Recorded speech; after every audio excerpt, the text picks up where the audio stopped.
You had mentioned that you had a draft status. Were you drafted? Yes, exactly about 11 months, yeah, just about 11 months later, I got my draft notice. And we got on a train from New Rochelle with a whole group of other people, and we went to basic training. Um, I was at CBS, and I was also working off Broadway at the time. I had two jobs. So, because CBS said, well, for advancement in the entertainment area in the program department, they wanted people with like 5 years Broadway experience. So I was at least trying to get off Broadway experience. So, uh, in any case, when I heard that I was going to be drafted, I got my notice. Um, People said, go to the Army Pictorial Center in Long Island, and they'll probably get you transferred there after basic training, and so you can work in television or film. They make training films. So I went there and met two guys, Swee, Captain Ballard, Captain Swee, I think the names was. Anyway, they said, "Sure, Moffitt, you have commercial experience here. Why, right after basic training, we'll tell us where you are, and we'll get transferred." It's like, "Oh, that's great, thank you." So I went to basic training in New Jersey, Fort Dix, New Jersey, and then I went to Fort Knox, and after that, after basic training is Fort Knox, and after I think it was 8 weeks, you get a week or two off.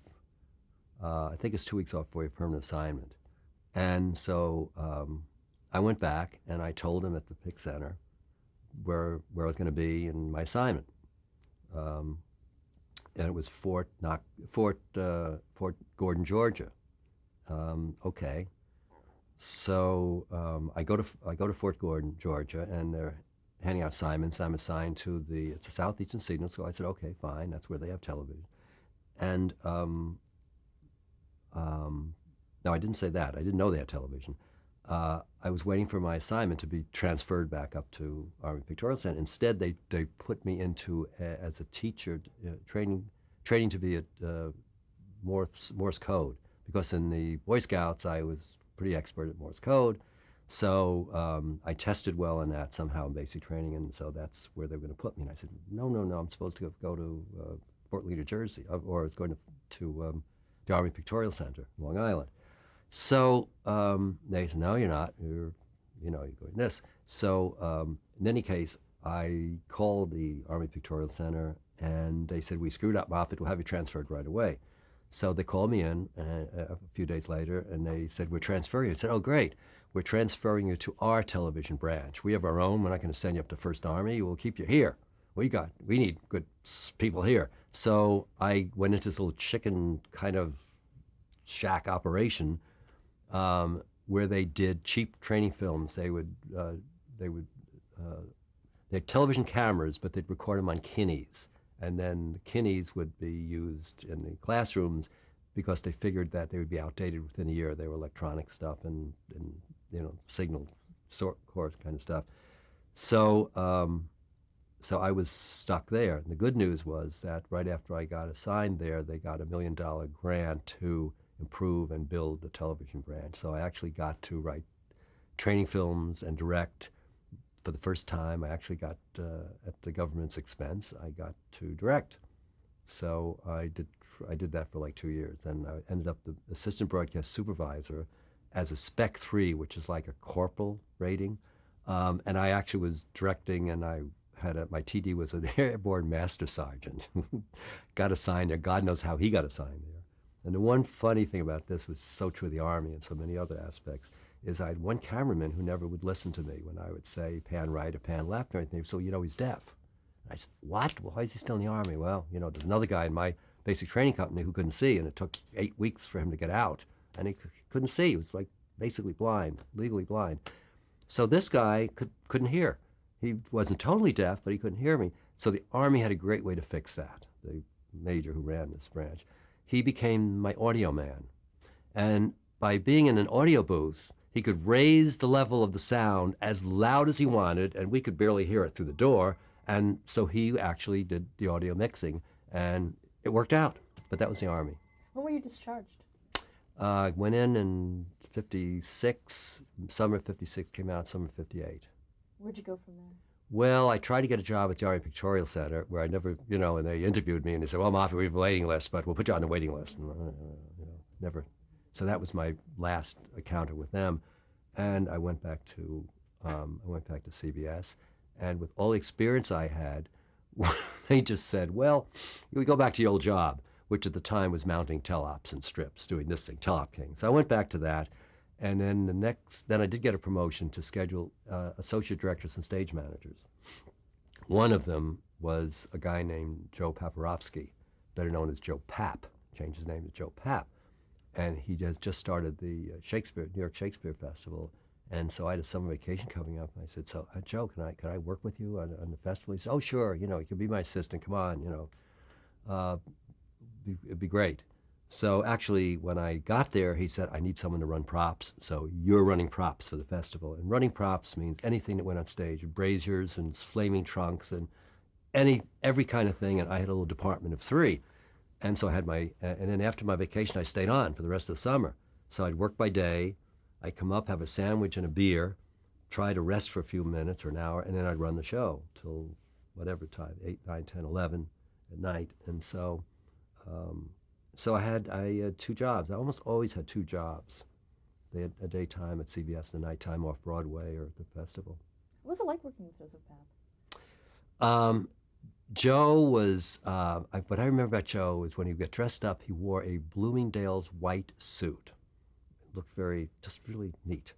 And he was I don't know why he reminds me today a little bit of like Lorne Michaels today. He's very precise. He's very precise, very mild. I never heard him really raise his voice. He was a great fundraiser because he got the city, to set up the festival, and he was always there getting money out of them, and he did it. He was a great salesman.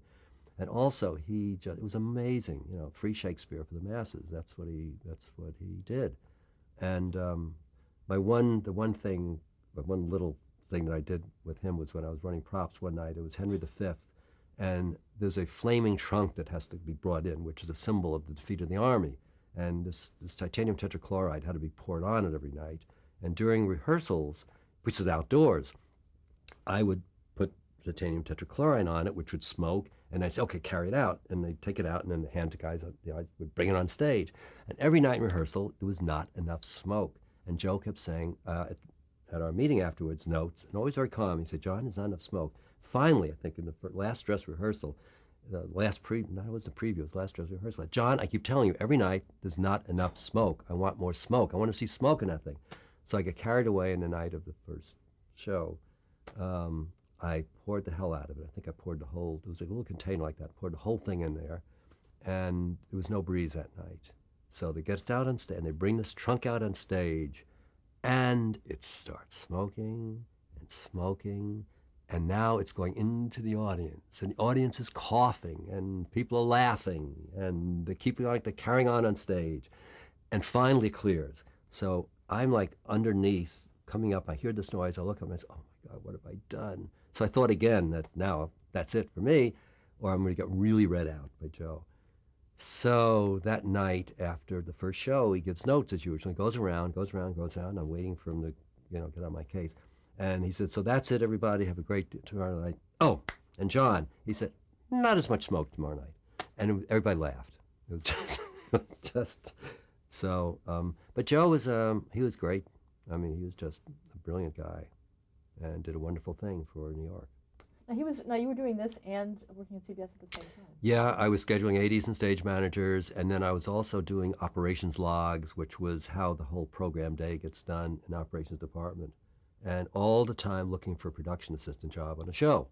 And Lillian Curtis, who was the head of staff directors, they had staff directors then, associate producers, associate directors, and something else in production. And she was the person in charge of all of that. And she just kept, sweetie, you got to get more theater experience. You just got to get more. And I got passed over time and time again for these guys that really wanted to act, but they would convince her that they would just somehow convince her that they were the ones to hire and that they had more experience, which I don't think they did, but in any case. I was Hal Meyer's guy because he was the head of operations, and I don't know where they came in from, but so. And she and Hal had a little thing like that, so it was kind of hard for Hal's guys to get on as a PA because we were operations. So I finally, I was scheduling ADs and stage managers, and a guy named Jack McGeehan, who was the associate producer of the Ed Sullivan Show. Actually, he was new because Bob Precht had just taken over from Marlo Lewis. And I was working with Jack as a unit manager, and then he got this job as associate producer. And what Bob Precht wanted was, instead of the usual system where you get assigned a staff AD or stage manager, whatever the 2 or 3 days you needed them, and then they assign them to other shows, he wanted somebody full time. Bob wanted to put together a staff that would be there the whole week, and were devoted just to the Ed Sullivan Show. And that was one of the changes he was making. So Jack was looking for an AD to be full-time and was looking for stage managers. I was looking for a PA. And, what? Yeah, I'm looking for a PA. Do you know one? Because we're going to do a series, Ed Sullivan Sees America, where once a month we're going to go to a different city.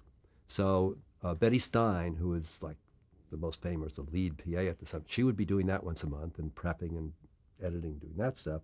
But we need someone from the studio. We need a PA. Do you know one? And I said, yeah. Me. What experience have you had? And I said, well, I've done, and by then I had quite a lot of experience off Broadway. And with the Shakespeare Festival, and I'd stage manage, and I was a guest director with the New York Ensemble Theater, and I worked with Equity Community Theater. So I built up something of I said, I think Lillian Curtis owes me after all this time. And so he said, all right, well, I'll get you an interview with Bob Precht. So Bob wanted the best PAs, so he didn't even want to talk to me. And Jack, he actually talked to all the available PAs and didn't like any of them, and thought they all really weren't interested in production. They really just they were actors. And Lillian kept hiring these actors for her department because she loved actors, I guess. So Jack finally got me an interview with Bob, and let's talk about coincidence. That day, there was an opening on Captain Kangaroo. And unbeknownst to me, Lillian was finally going to give me a job as a PA on Captain Kangaroo. Meanwhile, that morning I had my meeting with Bob Precht, and by the time I left, he told Jack he wanted to hire me. So now I go back to find a message that Lillian says, you got the job in Captain Kangaroo. And I'm thinking, well, I probably didn't get the Sullivan job anyway. And I get another call, and she's really upset because they want me, and she wanted me Kangaroo. So in any case, I got the Ed Sullivan Show as the PA. That was 1960, and that was Bob Precht's first year as producer. And it was a very small staff. There was Bob Precht, there was associate producer Jack McGeehan, there was Bob's secretary, Sisti Tamplin. There was another production, there was another secretary, and there was, an assistant to the producer, who was Kenny Campbell, I believe it was Kenny Campbell. No, Kenny Campbell was leaving. And the PA another PA was taking over. I get a little vague about this, but Jacques Andre, anyway, was taking over as assistant producer. So I think Kenny had left. Anyway, Jacques was assistant producer. Betty was going to do the location shows, and I was now going to be the PA for the other 3 shows.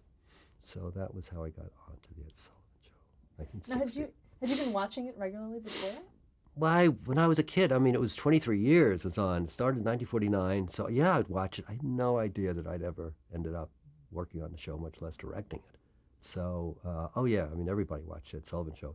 The Ed Sullivan Show was in an era when there was one television set in every home, one. So everybody, the whole family would watch it. The kids would watch it for the music acts. The mother would watch it maybe for the opera, and the husband would watch for sports and Broadway stuff and comedy. So you had to sit through all the other acts to see the ones you really wanted. So it was something of its era that they've tried to repeat, but can never be repeated as long as people have their own television sets now. Now, when you joined it in 1960, was it still as popular as it was when it first came on? It was very popular in 1960, and I think it peaked probably with the Beatles was it 63 or 64? 64, I think. So, remember Elvis Presley had been on, and that was a big story, and especially, not the first time. First time he was on, they shot him, full length. The second time is when they shot him from here on up. So that became a big story. And whenever there's a big story, people watch. And Ed was, he was always in the top 10. CBS, the biggest network of stations. Now, people think of a network as being like a network, like a certain number of stations. That was not true. One of the things I learned is that every single show had its own network, which means that there were certain stations that would carry a show, certain that wouldn't. So there's core stations like the O&Os, owned and operated, that would carry it. But in any case, every show had a certain number of stations, and it varied. The Ed Sullivan Show, in its time, was the largest network ever put together for show. They carried more stations than any other show on CBS, and I'm not sure if NBC or ABC, but I know at CBS they were the largest number of stations put together for a show. Now, what were your duties as production assistant when you first signed on? Since it was such a small staff, the PA did what the unit managers do today. We would do what they called the rainbow sheets. The rainbow sheets, they were each colored sheets that we would have to ditto. We had Mimeo, and I think Ditto was just coming in, so hands were always dirty. But we would actually order, there was a technical order form where we would actually order every single lens, every camera, every microphone, everything, that sheet, we would order it every week from the technical operations department. So we were responsible for actually ordering all of that. Now, a lot of it was boilerplate. You'd use the same thing. We'd have a Houston crane.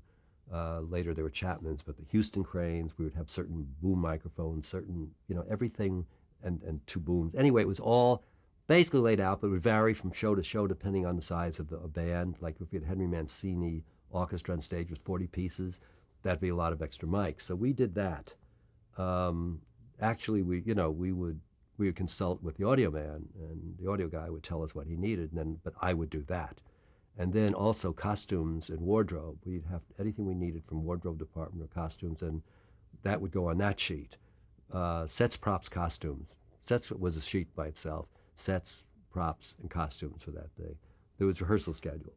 There was what we called the blue sheets. The blue sheets had actually the talent, the agent or manager, what they're going to do, miscellaneous information. And then, music clearance. We did all the music clearance. So I get that from Ray Block and Bob Arthur. I get the music clearance sheets, and then I'd have to send that to the music clearance department. But I have to have everything down. I have to get all the information, like the composer, the arranger, whatever, the company. So we did those. Anyway, there's just sets, props, costume, wardrobe, technical, and then schedules. And then we did the schedules. And again, it was basically the same kind of schedules where we would actually we'd be in rehearsal hall. If there was any kind of dance number, like Peter Gennaro or Hugh Lambert, any kind of dance number, they'd get 5 days included after. So it'd be Wednesday, Thursday, Friday, Saturday, Sunday. Rehearsal halls, Wednesday, Thursday, Friday, we'd schedule people in rehearsal halls, not just dances, but we also would schedule any acts like when Bob Dylan came and whatever coming in. And then Saturday, we'd have facilities rehearsals on camera in the morning at 9 o'clock, and then in the afternoon to be an orchestra rehearsal. Ray Block would come in, and Ray would usually conduct, but also sometimes they'd have guest conductors come in. And then Sunday, we'd have additional camera rehearsal in the morning, break for lunch, have a dress rehearsal in the afternoon with an audience, and then a break when Bob and Ed would go over the notes and changes with the stage manager, Eddie Brinkman, and then we'd have additional camera rehearsal, and then we'd have a meal break, and an audience would come in, and we'd do the show live 8 o'clock to 9 o'clock, ready or not. And in the time that I was there, we did not get off on time. And where were you located during the rehearsals themselves? As the PA, first of all, the assistant to the producer was the one that actually timed the show. And this show was unique in that it was run from the stage, not the control room. So Ed would run the show. And this was in the early days. I mean, toward the end, Ed was not quite with it anymore. He was sort of losing it. But for most of those years, Ed would stand in stage right and make all the decisions. And the assistant producer would be next to him with the stopwatch and time. And then I was the backup. So that if he was busy with Ed or making notes of something and they missed a time, something, I would have the timing. So I had my timing sheet really to back him up. So during a show, I was there. During rehearsals, I was the gopher. I'd get the coffee. I would take lyrics. We didn't have we really didn't have, I was the one that really would take, we didn't have a script per se. In fact, I was the first one, 1960, they never had a script.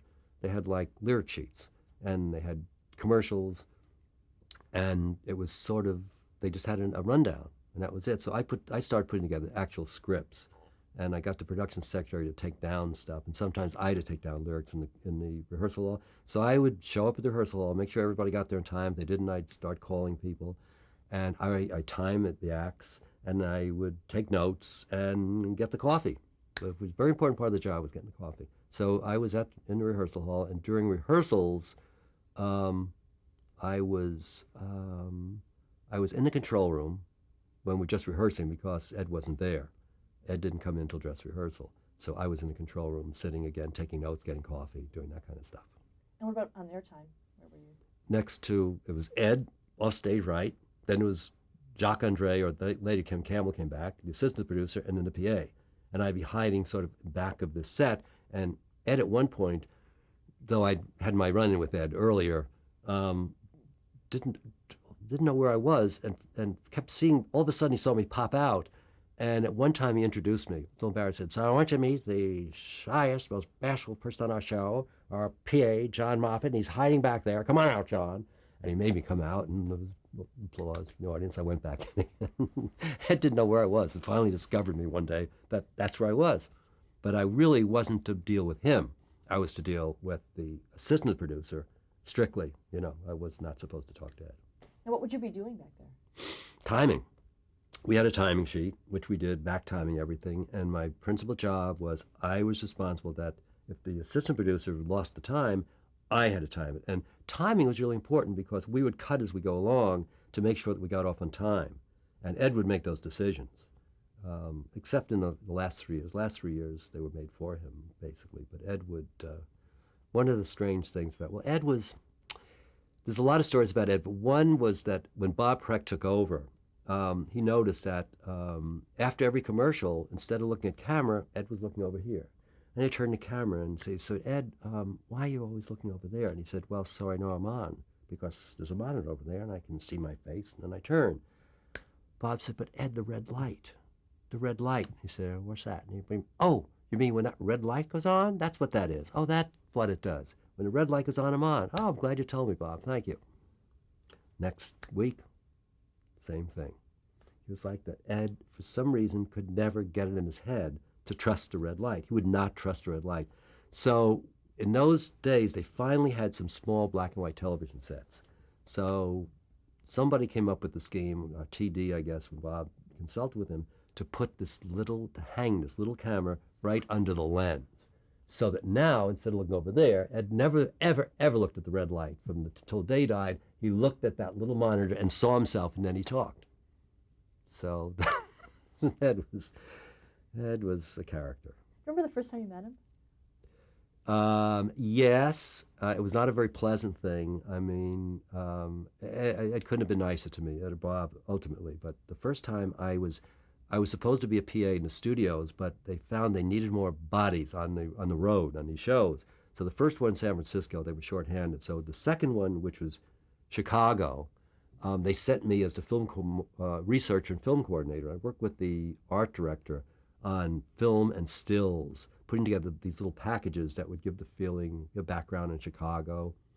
And then we presented them to Ed in this big film company in Chicago, and they had a big screening room with a lot of seats. And I guess because it was Ed Sullivan, some of the executives were in the back just watching all this. So in the front row, Ed was sitting with his glasses down like this, and Bob Preck was on that side, and I was on this side with the log of the things that we were doing, and sitting in back was Grover Cole, the art director, and Grover had been there a number of years, so he knew what was going to happen. And so as Ed watched these things, he'd say, "No, we can't use that," and well, let's cut that. And after a while, I could look at Grover because he's not saying anything. "Speak up, you've worked on this thing. We've worked on this thing for 2 weeks, and this is great stuff."